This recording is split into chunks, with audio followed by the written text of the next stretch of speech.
రాష్ట్రంలో గ్రామ పంచాయతీ ఎన్నికల్లో రెండో విడతకు సంబంధించిన నామినేషన్ల పరిశీలన ముగిసింది. రెండో విడత పంచాయతీ ఎన్నికల్లో 4135 సర్పంచ్ పదవులకు 25419 నామినేషన్లు దాఖలైనట్లు రాష్ట్ర ఎన్నికల సంఘం ప్రకటించింది. 36608 వార్డు మెంబర్ స్థానాలకు 91458 నామినేషన్లు దాఖలయ్యాయి. ఈ గ్రామ పంచాయతీల్లో ఈ నెల 25న ఉదయం 7 గంటల నుంచి మధ్యాహ్నం 1 గంట వరకు పోలింగ్ జరుగుతుంది. అదే రోజు మధ్యాహ్నం 2 గంటల నుంచి ఓట్లను లెక్కించి ఫలితాలు వెల్లడిస్తారు.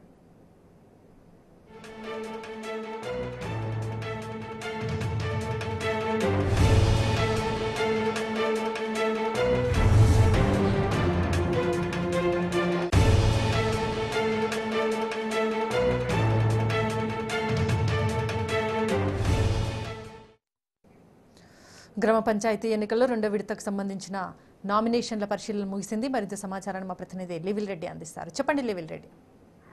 శిలత, మీరు అన్నట్టుగానే రెండో విడత నామినేషన్ పర్వం కూడా నిన్నటితో ముగిసింది. 5 గంటలకు నామినేషన్ పర్వం ముగిసింది. అయితే 4135 స్థానాలకు గాను 25419 మంది సర్పంచ్ అభ్యర్థులు పోటీలో ఉన్నారు. అయితే 36608 వార్డు మెంబర్ల స్థానాలకు గాను 91458 మంది వార్డు మెంబర్లు పదవికి పోటీలో ఉన్నారు. అయితే మొదటి విడత షెడ్యూల్ వచ్చి గత నెల 31న షెడ్యూల్ వచ్చింది.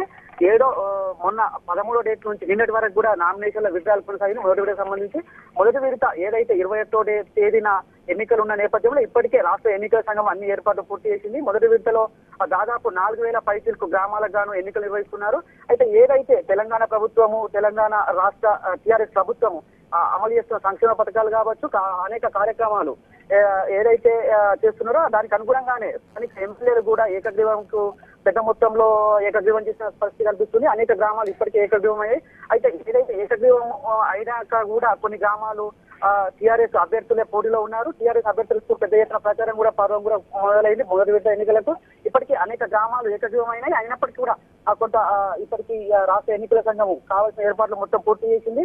అయితే ఈ నెల 21న మొదటి విడత ఎన్నికలకు పోలింగ్ జరుగుతుంది. అదే రోజు ఫలితాలు కూడా వెలువడనున్నాయి. అయితే ఇప్పటికే శాంతి భద్రత దృష్ట్యా అనేక జిల్లాలు తిరుగుతున్న ఎన్నికల కమిషనర్ నాగిరెడ్డి వాళ్లకు ప్రిసైడింగ్ ఆఫీసర్లకు, అసిస్టెంట్ ప్రిసైడింగ్ ఆఫీసర్లకు కూడా శిక్షణ తరగతులు నిర్వహిస్తున్నారు.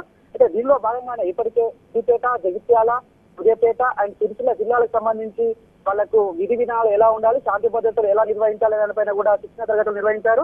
అయితే మొత్తానికి మొదటి విడతకు సంబంధించి నామినేషన్ల పర్వం ముగిసింది. ప్రచార పర్వం ఆల్రెడీ మొదలైంది. గ్రామాల్లో కంప్లీట్ గా గ్రామీణ వాతావరణంలో ప్రచార పర్వాలు సాగుతున్నాయి. ఇప్పటికే పెద్ద మొత్తంలో ఏదైతే టీఆర్ఎస్ వర్కింగ్ ప్రెసిడెంట్ కేటీఆర్ గారు పిలుపునిచ్చిన నేపథ్యంలో ఏకగ్రీవాలు ఎక్కువగా సాగుతున్నాయని చెప్పుకోవచ్చు. మొత్తానికి రెండో విడత కూడా నామినేషన్ పర్వం నిన్నటితో ముగిసింది.